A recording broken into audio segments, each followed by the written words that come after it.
지난 시간에 이어서 우리 이제 오늘은 창세기 31장부터 36장까지의 말씀을 우리가 읽을 텐데요.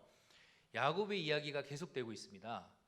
이 창세기를 읽어나갈 때 중요한 관점 중에 하나가 누가 약속의 계보를 이을 것인가 라는 관점을 가지고 읽어나가면 된다라고 말씀드린 적이 있었는데요. 이 야곱과 에서 중 누가 아브라함의 계보를 이어갈 것인가, 그런 관점으로 우리가 살펴보면 지금 장자인 에서가 아닌 차자인 야곱 쪽으로 하나님의 계획이 뻗어나가는 것을 우리가 살펴볼 수 있습니다. 그런데 중요한 것은 야곱이 하나님의 축복을 얻는 데 있어서 자신의 노력으로, 즉 형과 아버지 이삭을 계략을 짜서 속여서 그 축복을 얻어내려고 했다는 거죠.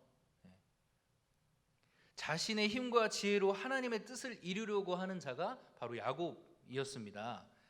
하나님은 이 야곱의 자아를 부수기 위해서 수많은 사건과 수많은 사람들을 동원해서 그가 하나님 의존적인 사람이 되게 하려고 그런 사람으로 만들어가는 이야기가 지금 계속되고 있습니다.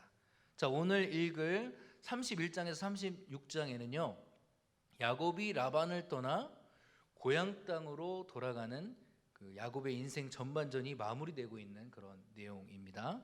먼저 31장, 라반을 떠나는 야곱. 우리 함께 같이 읽었으면 좋겠습니다. 특별히 이제 31장 읽을 때 하나님께서 야곱을 이 더 큰 술수꾼 라반을 붙이셔서 야곱을 연단하신 뒤에 이제 야곱이 라반을 떠나는 이런 장면인데요. 우리가 그것을 염두에 두고 같이 읽었으면 좋겠습니다. 1절부터 3절 같이 읽겠습니다. 시작. 야곱이 라반의 아들들이 하는 말을 들은즉 야곱이 우리 아버지의 소유를 다 빼앗고 우리 아버지의 소유로 말미암아 이 모든 재물을 모았다 하는지라. 야곱이 라반의 안색을 본즉 자기에게 대하여 전과 같지 아니하더라.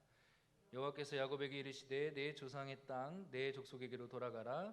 내가 너와 함께 있으리라 하신지라. 이제 라반과 그의 자식들이 하나님 은혜로 불어난 이 야곱의 재산에 대해서 질투를 합니다. 자기를 대하는 안색이 전과 같지 않다. 그와 동시에 하나님은 야곱에게 자기 조상의 땅 가나안 땅으로 돌아가라. 내가 너와 함께 하겠다라고 그런 말씀이 떨어집니다. 이렇게 하나님의 뜻이 주어질 때 환경의 사인과 또 하나님의 말씀이 동시에 맞물려서 이렇게 나타나는 그런 현상이 일어나기도 합니다. 3절에서 13절은요, 이제 야곱이 아내들에게 말하고 도주하기로 합의하는 그런 장면입니다. 3절에서 13절 제가 읽겠습니다. 여호와께서 야곱에게 이르시되 내 조상의 땅 내 족속에게로 돌아가라. 내가 너와 함께 있으리라 하신지라. 아까 읽었죠. 야곱이 사람을 보내어 라헬과 레아를 자기 양떼가 있는 들로 불러다가, 자, 5절 같이 읽겠습니다. 시작. 그들에게 이르되 내가 그대들의 아버지의 안색을 본즉 내게 대하여 전과 같지 아니하도다. 그러할지라도 내 아버지의 하나님은 나와 함께 계셨느니라. 자, 하나님이 야곱과 함께 계셨다. 자, 6절 그대들도 알거니와 내가 힘을 다하여 그대들의 아버지를 섬겼거늘. 7절도 같이 읽겠습니다. 시작. 그대들의 아버지가 나를 속여 품삯을 10번이나 변경하였느니라. 그러나 하나님이 그를 막으사 나를 해치지 못하게 하셨느니라. 또 하나님이 야곱의 인생에 개입을 하십니다. 자, 8절 읽겠습니다. 그가 이르기를 점 있는 것이 내 삭시 되리라 하면 온 양떼가 낳은 것이 점 있는 것이요 또 얼룩무늬 있는 것이 내 삭시 되리라 하면 온 양떼가 낳은 것이 얼룩무늬 있는 것이니. 9절 한번 또 읽겠습니다. 같이 시작. 하나님이 이같이 그대들의 아버지의 가축을 빼앗아 내게 주셨느니라. 다시 한번 야곱의 삶에 하나님이 개입하셔서 하나님이 지금 야곱의 인생을 주도해 가고 계신 그런 모습을 우리가 볼 수 있습니다. 자, 10절 그 양떼가 새끼 뵐 때에 내가 꿈에 눈을 들어보니 양떼를 탄 순양은 다 얼룩무늬 있는 것과 점 있는 것과 아롱진 것이었더라. 꿈에 하나님의 사자가 내게 말씀하시기를 야곱아 하시기로 내가 대답하기를 여기 있나이다 하매 이르시되 내 눈을 들어보라 양떼를 탄 순양은 다 얼룩무늬 있는 것 점 있는 것과 아롱진 것이니라. 라반이 내게 행한 모든 것을 내가 보았노라. 나는 베델의 하나님이라. 내가 거기서 기둥에 기름을 붓고 거기서 내게 서원하였으니 지금 일어나 이곳을 떠나서 내 출생지로 돌아가라 하셨느니라. 라헬과 레아가 그에게 대답하여 이르되 우리가 우리 아버지 집에서 무슨 분깃이나 유산이 있으리요?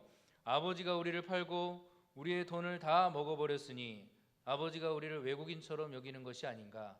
하나님이 우리 아버지에게 취하여 가신 재물은 우리와 우리 자식의 것이니 이제 하나님이 당신에게 이르신 일을 다 준행하라.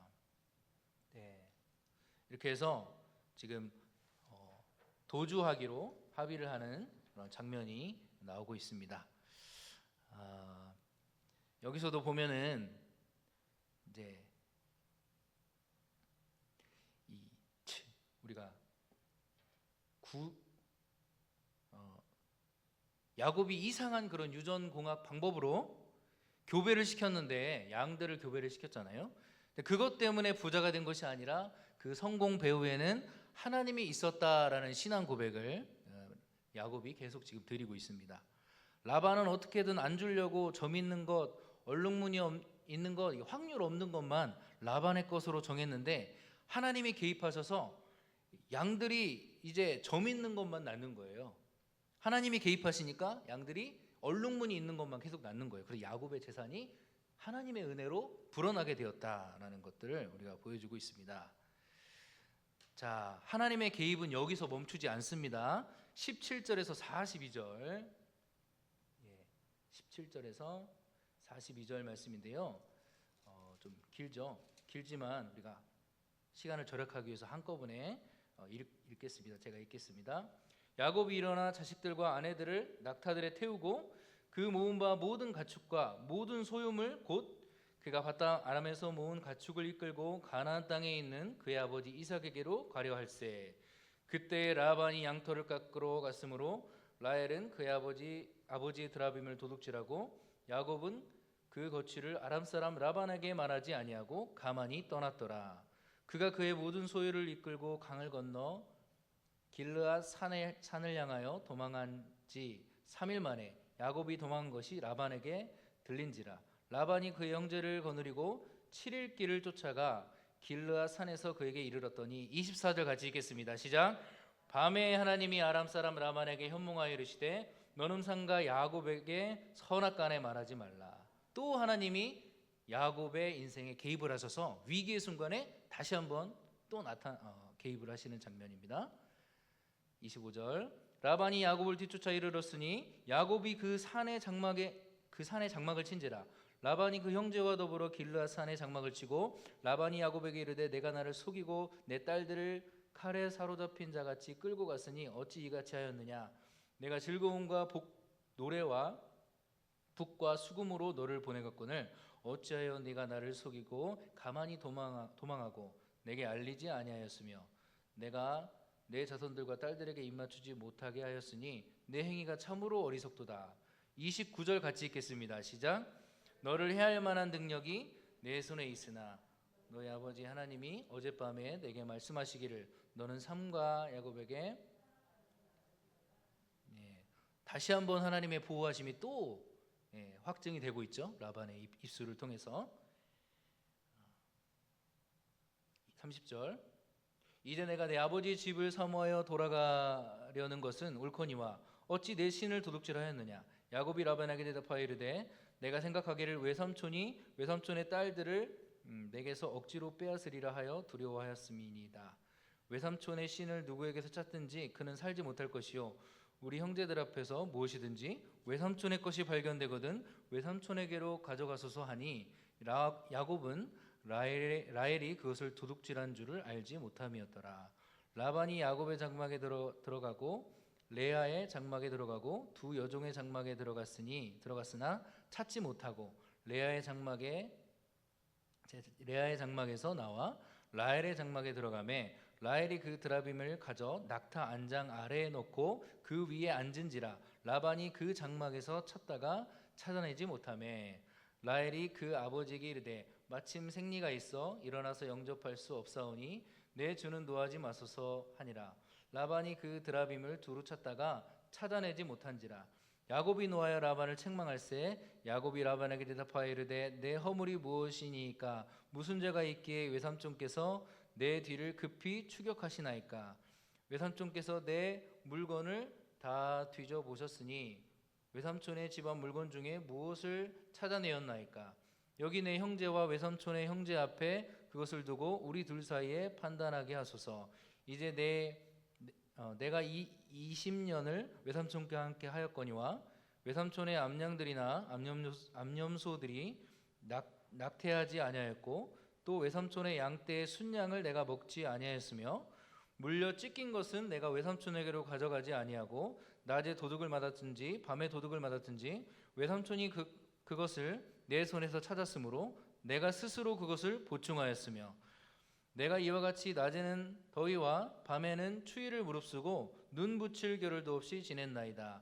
내가 외삼촌의 집에 있는 이 20년 동안 외삼촌의 두 딸을 위하여 14년 외삼촌의 양떼를 위하여 6년을 외삼촌에게 봉사하였거니와 외삼촌에게서 내 품삯을 10번이나 바꾸셨으며 우리 아버지 하나님 아브라함의 하나님 이삭이 경외하는 이가 나와 함께 계시지 아니하였더라면 외삼촌께서 이제 나를 빈손으로 돌려 보내셨으리라마는 하나님이 내 고난과 내 손의 수고를 보시고 어젯밤에 외삼촌을 책망하셨느니라. 또 야곱의 입술을 통해서 하나님이 또 개입하셨다 이 얘기가 나오고 있습니다.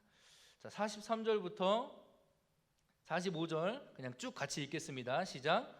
라반이 야곱에게 대답하여 이르되 딸들은 자식들은 내 자식이요 양떼는 내 양떼요 내가 보는 것은 다 내 것이라.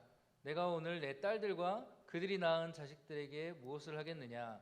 이제 오라 나와 내가 언약을 맺고 그것으로 너와 나 사이에 증거를 삼을 것이니라.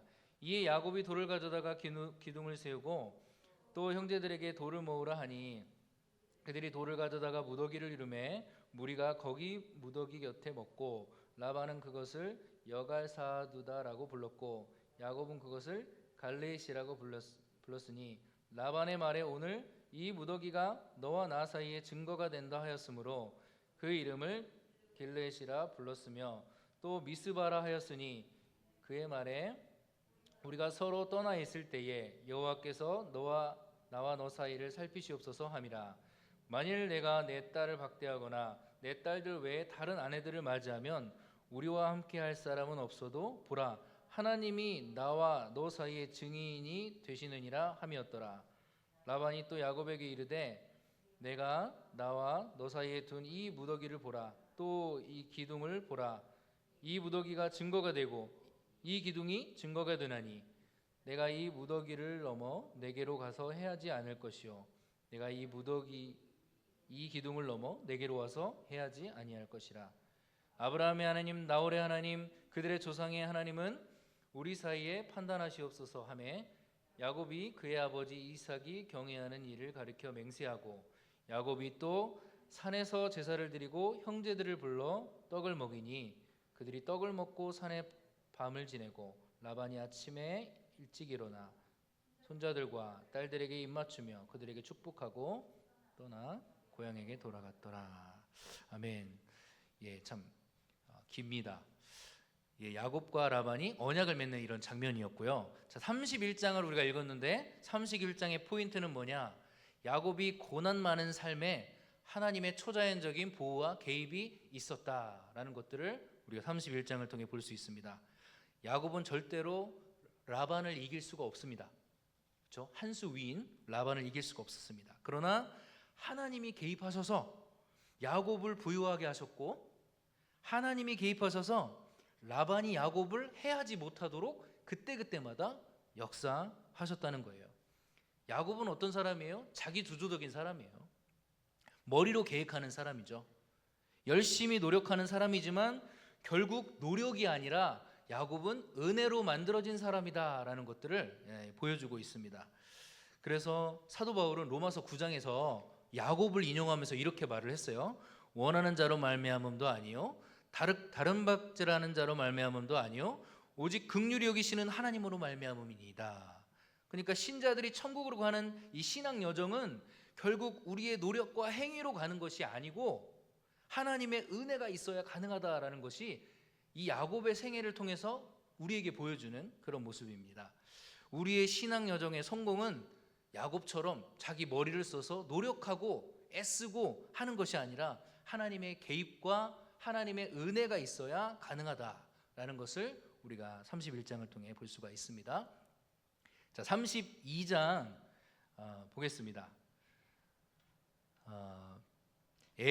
야곱이 이제 라반에게서 은혜로 도망쳤지만 이제 야곱의 인생 최대의 두려움이 남아 있습니다. 그것은 누구냐면 에서죠. 에서입니다. 에서라는 산이 남아 있어요. 만약 싸움을 하면 야곱은 절대로 이 사냥에 능숙한 에서를 이길 수가 없습니다.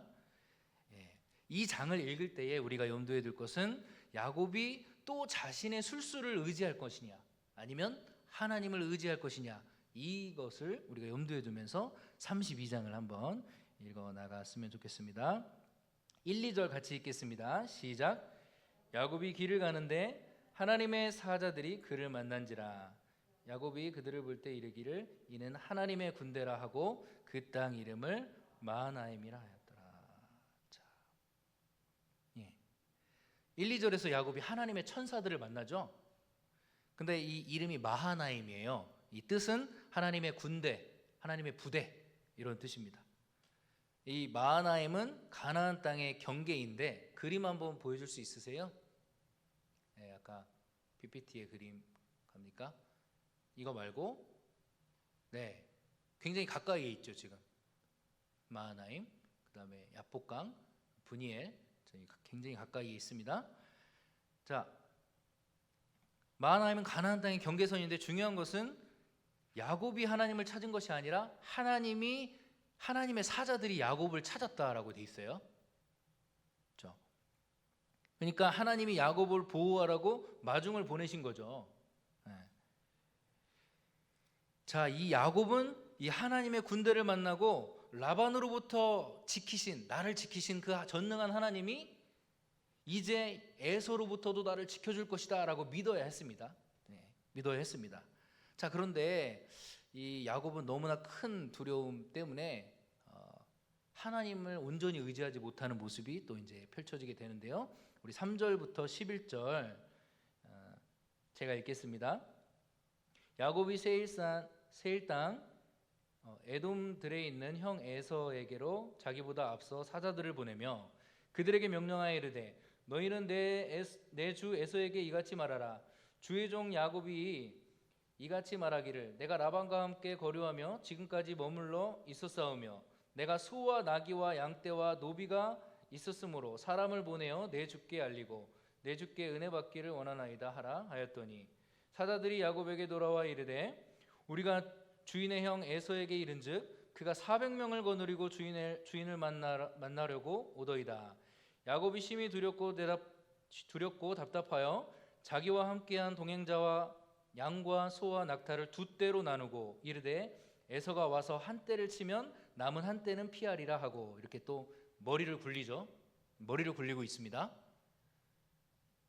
자, 그러면서 우리 9절 10절 제가 읽겠습니다. 야곱이 또 이르되 내 조부 아브라함의 하나님 내 아버지 이삭의 하나님 여호와여 주께서 전에 내게 명하기를 내 고향 내 족속에게로 돌아가라 내가 내게 은혜를 베풀리라 하셨나이다. 나는 주께서 주의 종에게 베푸신 모든 은총과 모든 진실하심을 조금도 감당할 수 없사오나 내가 내 지팡이만 가지고 이 요단을 건넜더니 지금은 두 때나 이루었나이다. 11, 12절 같이 읽겠습니다. 시작. 내가 주께 간구하오니 내 형의 손에서 에서의 손에서 나를 건져내시옵소서. 내가 그들을 칠까 두려워하면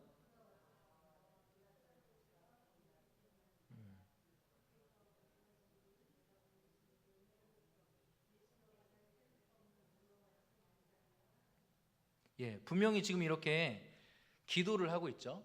하나님께 분명히 기도를 하고 있습니다.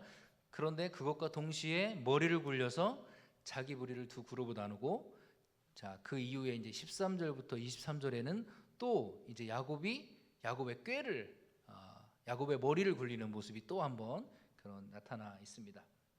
제가 읽겠습니다.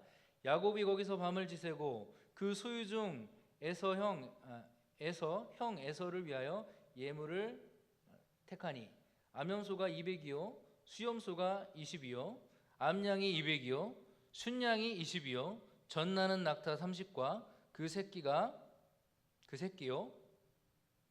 암소가 40이요 황소가 10이요 암나귀가 20이요 그 새끼 나귀가 10이라. 그것을 각각 때로 나누어 종들의 손에 맡기고 그 종에게 이르되 나보다 앞서 건너가서 각 때로 거리를 두게 하라 하고, 그가 또 앞선 자에게 명령하여 이르되 내 형 에서가 너를 만나 묻기를 내가 누구의 사람이며 어디로 가느냐 내 앞에 것은 누구의 것이냐 하거든. 같이 18절에서 23절 같이 읽겠습니다. 시작.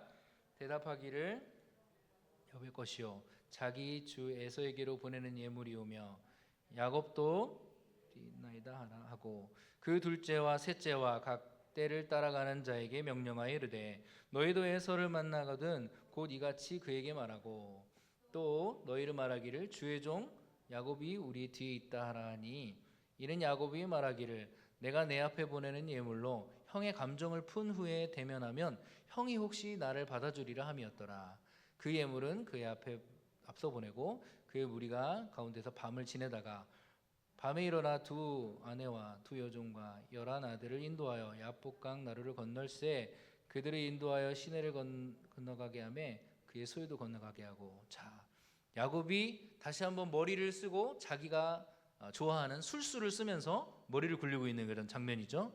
자, 이제 24절부터 32절을 한번 읽어보겠습니다. 24절부터 32절 같이 한번 읽어보겠습니다. 시작. 야곱은 홀로 남았더니 어떤 사람이 날이 새도록 야곱과 씨름하다가 제가 야곱을 이기지 못함을 보고 그가 야곱의 허벅지 관절을 치매 야곱의 허벅지 관절이 그 사람과 씨름할 때 어긋났더라. 그가 이르되 날이 새려니와 나로 가게 하라. 야곱이 이르되 당신이 내게 축복하지 아니하면 가게 하지 아니하겠나이다. 그 사람이 그에게 이르되 내 이름이 무엇이냐? 그가 이르되 야곱이니이다. 그가 이르되 내 이름을 다시는 야곱이라 부를 것이 아니요 이스라엘에 부를 것이니 이는 내가 하나님과 및 사람들과 겨루어 이기었습니다. 야곱이 청하여 이르되 당신의 이름을 알려주소서. 그 사람이 이르되 어찌하여 내 이름을 묻느냐 하고 거기에서 야곱에게 축복한지라. 그러므로 야곱이 이곳의 이름을 브니엘이라 하였으니 그가 이르기를 내가 하나님과 대면하여 보았으나 내 생명이 보존되었다 함이었더라. 그가 브니엘을 지날 때 해가 돋았고 그의 허벅다리로 말미암아 절었더라. 그 사람이 야곱의 허벅지 관절이 있는 둔부의 힘줄을 쳤으므로 이스라엘 사람들이 지금까지 허벅지 관절에 있는 둔부의 힘줄을 먹지 아니하니라. 자, 야곱은 32장에 살펴본 야곱은 어떤 사람이냐? 하나님도 의지하고 기도했죠. 하나님도 의지하고 또 자기의 술수도 의지하는 이 두 가지를 동시에 양다리를 걸친 그런 모습을 우리가 볼 수 있습니다. 그러나 다행히도 하나님이 다시 한번 개입하셔서 야복강에서 천사와 씨름을 하면서 고집이 꺾이죠. 고집이 꺾이고 주님의 은혜를 더 깊이 의지하는 사람으로 바뀝니다. 환독뼈가 탈골되었음에도 불구하고 끈질기게 하나님께 매달려요. 30절에 보면 그래서 그 후에 하나님을 대면하여 보았다라고 고백을 하죠. 깊은 기도를 통해서 하나님을 만나고 이름이 바뀌게 되는 그런 장면입니다. 자, 32장을 통해서 우리가 얻을 수 있는 교훈은 무엇이냐면 야곱의 인생은 하나님의 축복을 얻기 위한 씨름이었다. 그런데 이 야곱은 엉뚱한 대상인 그의 형, 그의 아버지, 또 장인 라반과 씨름을 했습니다. 그러다 결국 마지막에 하나님과 씨름을 하게 되죠. 그가 진짜 씨름해야 될 대상이 누굽니까? 인간이 아니라 하나님이었다. 이런 우리가 교훈을 얻을 수 있습니다. 우리도 큰 산, 큰 문제들을 우리가 만날 때에 하나님과 기도로 씨름하기보다는 얼마나 이 보이는 사람과 보이는 환경하고 우리가 씨름하는지 모릅니다. 야곱처럼 머리를 굴려서 내가 그 상황을 통제하려고 씨름하지만 사실 하나님께 납작 엎드려 기도로 씨름하기 전에는 우리가 진짜 승리자가 될 수 없다라는 것들을 우리가 살펴볼 수 있습니다. 자, 33장 넘어가겠습니다. 33장 제가 읽겠습니다. 야곱이 눈을 들어보니 에서가 400명 장정을 거느리고 오고 있는지라 그의 자식들을 나누어 레아와 라헬과 두 여종에게 맡기고 여종들과 그들의 자식들을 앞에 두고 레아와 그의 자식들은 다음에 두고 라헬과 요셉은 뒤에 두고 자기는 그들 앞에서 나아가되 몸을 7번 땅에 굽히며 그의 형 에서에게 가까이 나아가니 4절 같이 읽겠습니다. 에서가 달려와서 그를 맞이하여 안고 목을 어긋맞추며 그와 맞추고 서로 우니라. 자, 지금 완전히 반전이 일어나고 있는 그런 장면이죠. 지금 이것은 이제 야곱이 야복강에서 기도한 결과로 완전히 지금 상황이 달라진 그런 모습을 우리가 볼 수가 있습니다. 읽겠습니다. 또 에서가 눈을 들어 여인들과 자식들을 보고 묻되 너와 함께한 이들은 누구냐? 야곱이 이르되 하나님이 주의 종에게 은혜로 주신 자식들이니이다. 그때 여종들이 그의 자식들과 더불어 나와 절하고 레아도 그의 자식들과 더불어 나와 절하고 그 후에 요셉이 라헬과 더불어 나와 절하니 에서가 또 이르되 내가 만난 바 이 모든 때는 무슨 까닭이냐? 야곱이 이르되 내 주께 은혜를 입으려 함이니이다.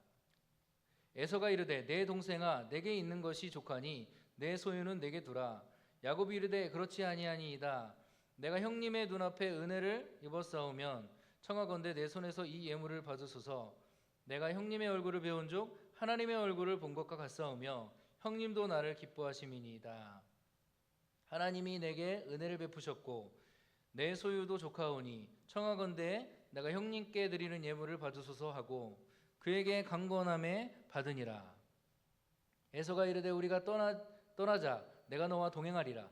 야곱이 그에게 이르되 내 주도 아시거니와 자식들은 연약하고 내게 있는 양떼와 소가 새끼를 데리고 있은즉 하루만 지나치게 몰면 모든 떼가 죽으리니 청하건대 내 주는 종보다 앞서가소서.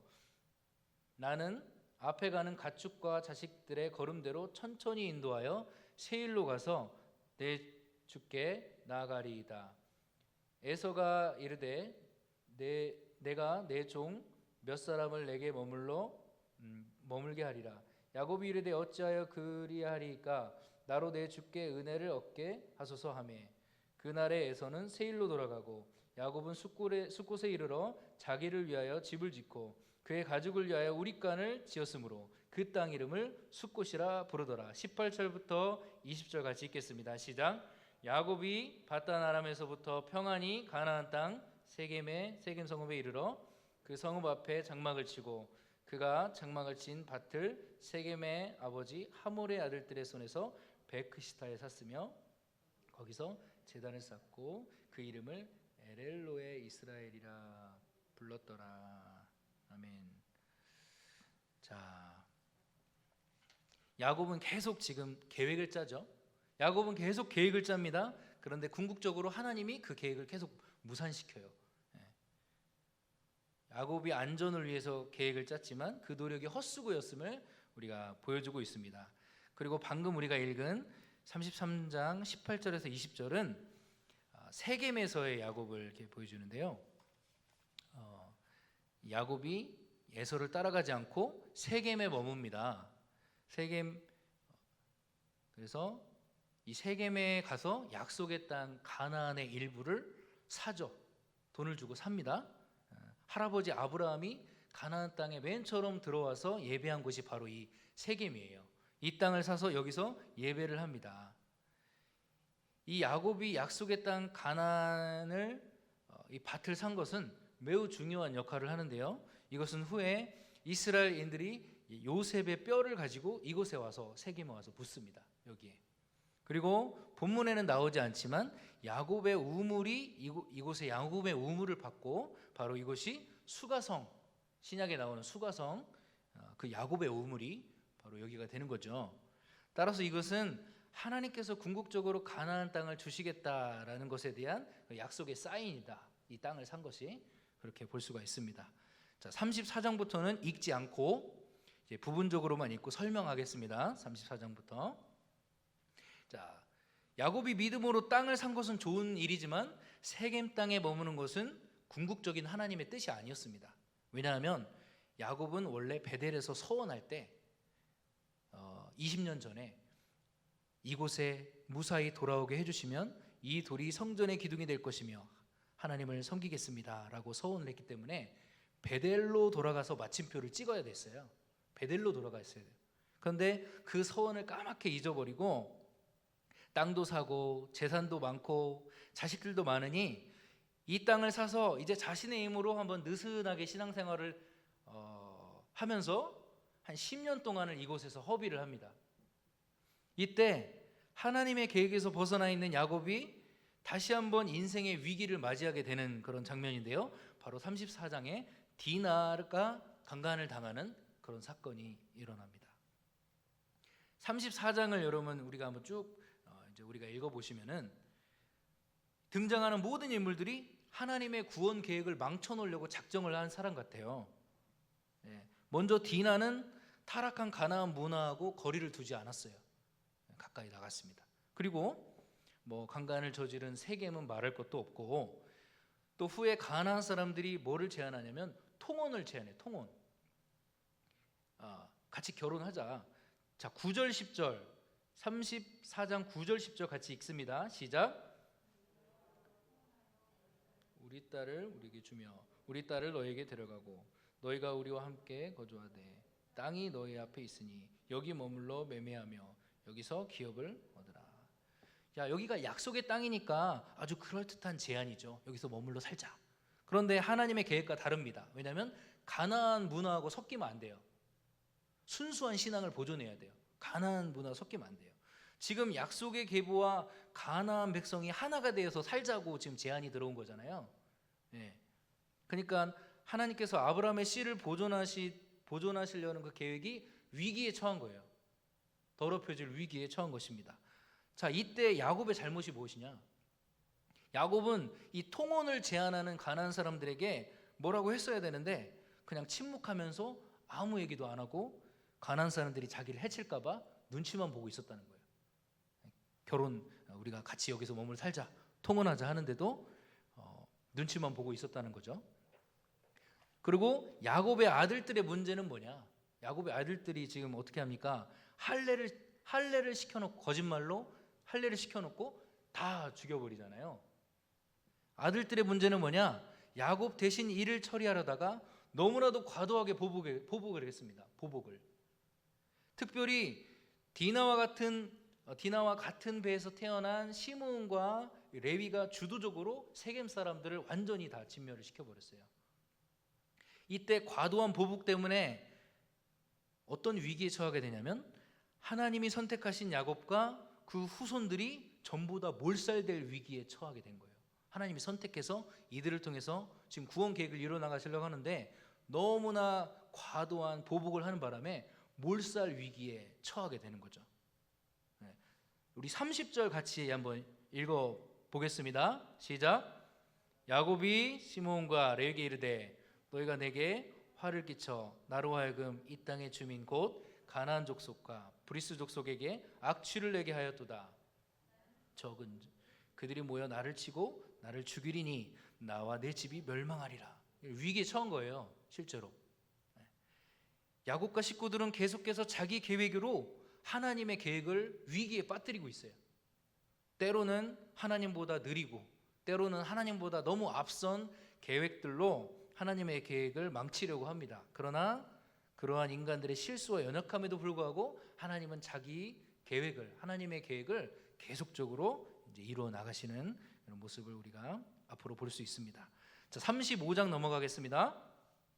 35장은 베델로 올라간 야곱과 그다음에 라헬, 이삭의 죽음, 이런 내용들이 나옵니다. 자, 1절에서 10절은 베델로 올라가는 야곱이 나오는데요. 자, 야곱이 몰살 위기에 처해져 있었는데 이 야곱에게 하나님이 나타나셔서 베델로 올라가라, 제단을 쌓으라고 명령합니다. 야곱이 너무 하나님의 약속에 대해서 너무나 수종적인 상태로 느슨하게 신앙생활을 하고 살고 있으니까 하나님께서는 직접 나타나셔서 제단을 쌓으라고 명령을 하셔요. 베델로 가서. 근데 이게 족장에게 제단을 쌓으라고 명령한 것이요, 여기가 유일합니다. 너무나 느슨한 신앙생활을 하고 있었어요. 다시 한번 야곱의 삶에 개입하셔서 약속을 이루어 가시고 계시며, 또 한번 가나안 사람의 보복으로부터 야곱을 초자연적으로 보호하십니다. 5절을 한번 읽어보겠습니다. 35장 5절 시작. 그들이 떠났으나 하나님이 그 사면 골로 추격하는 자가 없었더라. 하나님이 다시 한번 개입하죠. 그 위기에서 다시 한번 지금 그 이스라엘을 건져내고 있습니다. 시행착오를 겪긴 했지만 야곱은 결국 서원대로 베델로 올라가서 제단을 쌓습니다. 특별히 이 베델은 세겜보다 1000피트가 높아요. 베델로 올라가라 그러잖아요. 베델로 올라가라. 고도가 1000피트가 높아요. 이것은 하나님을 향한 야곱의 영적인 고도라, 이렇게 우리가 말할 수도 있습니다. 세겜에서 느슨한 신앙생활을 청산하고 그들이 의지하던 이방 신상들 다 상수리 나무 아래 묻고 몸을 정결하게 하고 옷을 바꾸어 입고 새로운 신분으로 하나님 앞에 자신의 신앙을 재헌신하러 베델로 올라가라, 지금 그렇게 주님께서 요청을 하고 있는 거죠. 자, 그렇게 되어 있고요. 자, 우리가 35장 16절에서 20절을 보면요, 라헬의 죽음이 나와요. 라헬의 죽음. 라헬의 묘지가 16절에 어디에 있다고 나옵니까? 에브랏. 에브랏에 있다고 나옵니다. 이곳이 어디냐면 베들레헴이에요. 베들레헴. 라헬이 베냐민을 임신하고 고통한 것은 마태복음에 보면 이스라엘이 약속된 메시아를 기다리는 고통으로 묘사를 하고 있어요. 베들레헴이 어떤 곳이죠, 여러분? 예수님이 탄생하신 곳이죠. 라헬이 죽음에 이를 만큼 고통스러운 이 산통 속에서 이 베냐민, 즉 오른손의 아들이라는 이름의 베냐민이 태어납니다. 자, 베들레헴에서 태어난 예수님에 대한 상징으로 우리가 볼 수도 있습니다. 이것을 볼 수 있습니다. 자, 그리고 마지막으로 이삭의 죽음에 대해서 나옵니다. 이삭의 죽음. 27장부터 29절 나오는데요. 자, 27절을 같이 읽겠습니다. 시작. 야곱이 아르바나 마므레로 가서 그의 아버지 야곱에 이르렀으니 기라 아르바는 곧 아버지 이삭이 거류하던 헤브론이라. 자, 이제 이삭의 죽음이 나오는데 이것은 이삭의 죽음을 기록하려고 하는 목적보다는 주님이 야곱에게 주신 약속이 완결되었다, 이것을 나타내기 위해서 기록되었습니다. 여기 27절에 보면은 아버지 이삭에게 이르렀으니, 이게 중요한 표현이에요. 왜냐하면 야곱이 28장 전에 28장에서 내가 평안히 아버지 집으로 돌아오게 하시오면, 이렇게 기도한 바가 있었거든요. 내가 아버지 집으로 돌아오게 하시면 주님께 예배하겠습니다. 그런데 지금 아버지 집으로 돌아왔어요. 이삭에게 돌아왔어요. 이것은 이제 야곱의 인생의 전반부가 마무리되었다라는 그런 내용을, 마침표를 찍고 있는 그런 모습입니다. 자, 마지막 36장 에서의 족보를 우리가 한번 보겠습니다. 에서도 아브라함의 후손으로서 주체할 수 없는 만큼의 축복을 받았다는 것을 우리가 알 수 있죠. 에서의 족보를 보시면 31절부터는 에돔이 부족 국가에서 왕정 국가로 이스라엘보다 먼저 바뀌었다라는 것들을 31절부터 보면 왕들이 나오죠. 에돔의 왕들이 좀 나옵니다. 자, 그러나 아브라함과 이삭, 야곱의 족보가 아닌 이런 변두리 족보가 나올 때는 항상 이들이 선택된 후손들이 아니었다라는 것들을 보여주고 있는 거예요. 저번에 누구 족보에서 그게 나왔었죠? 이스마엘의 족보 나왔을 때 그것도 선택되지 않은 족보다. 하나님의 계보, 하나님의 선택에서 벗어났다라는 것들을 보여줬었는데, 여기 지금 에서의 족보도 마찬가지 메시지가 들어 있습니다. 특별히 여러분 1절에서 5절 보면요, 에서가 가나안 여자들과 결혼했다, 그렇죠? 그럼 12절에 보면 여기서 누가 태어나냐면 아말렉이 태어나요. 이스라엘을 괴롭히는 아말렉이 태어납니다. 그리고 서자인 이스마엘의 딸과 결혼했다는 것을 또 보여주고 있고, 벌써 결혼 문제에 있어서도 이미 하나님의 선택에서 멀어졌다는 것을 보여주고 있죠. 자, 그리고 7절 중요합니다. 7절 같이 읽겠습니다. 시작. 두 사람의 소유가 풍부하여 함께 거주할 수, 그들이 거주하는 땅이 그들의 가축으로 말미암아 그들을 용납할 수 없더라. 자, 이 구절은 누가 생각납니까? 이 구절을 읽으면 창세기 13장 6절에서 아브라함과 롯이 갈라서게 된 내용과 매우 유사하죠. 기억나시죠, 여러분? 결국 에서는 롯처럼 가나안 땅을 떠나기로 스스로 선택을 하는 거예요. 하나님의 축복에서 벗어나게 된다는 것이죠. 이러한 에서의 선택으로 에돔 족속이 이렇게 태어나게 되었다라는 관점으로 36장을 그렇게 읽으시면 되겠습니다. 자, 그래서 어디로 가느냐? 자, 이게 마지막인데요. 어디로 가느냐? 9절을 한번 읽어보겠습니다. 시작. 네. 세일사는 붉은 염소털이라는 의미예요. 에돔이라는 뜻이 뭘까요? 붉다라는 뜻이에요. 그렇죠? 에서라는 뜻도 마찬가지로 몸이 붉은 거예요. 몸이 붉어서 별명을 에돔이라고 지은 거죠. 에서. 그런데 여러분, 장자권을 빼앗긴 것도 여러분 무슨 색깔 때문에 빼앗겼죠? 붉은 팥죽 때문에 빼앗겼잖아요, 장자권을. 결국 이 말씀이 보여주는 것은 에서가 자기 육적 취향에 맞는 삶을 살았다라는 것을 보여줍니다. 하나님의 뜻대로 움직이지 않고 그냥 사냥 많이 할 수 있는 세일산으로 떠났고, 팥죽의 영적인 것을 팔아 넘겼고, 그 입으로 한 번도 하나님이란 말이 나온 적이 없습니다. 에서는. 그는 전혀 하나님을 고려하지 않는 삶을 살았고 영적인 것에 대한 관심이 전혀 없었습니다. 그래서 결국 가나안 땅을 양보하고 떠난 것은 에서였고 하나님의 영적 축복에서 비껴나갔다라는 것들을 이렇게 나타내고 있습니다. 자, 그런데 야곱은 다르죠. 오늘 메시지 이거 잡고 같이 기도하겠는데요, 야곱은 다릅니다. 사람들 눈에는 에서보다 남자답지도 못하고 속임수를 쓰는 그런 사람입니다. 근데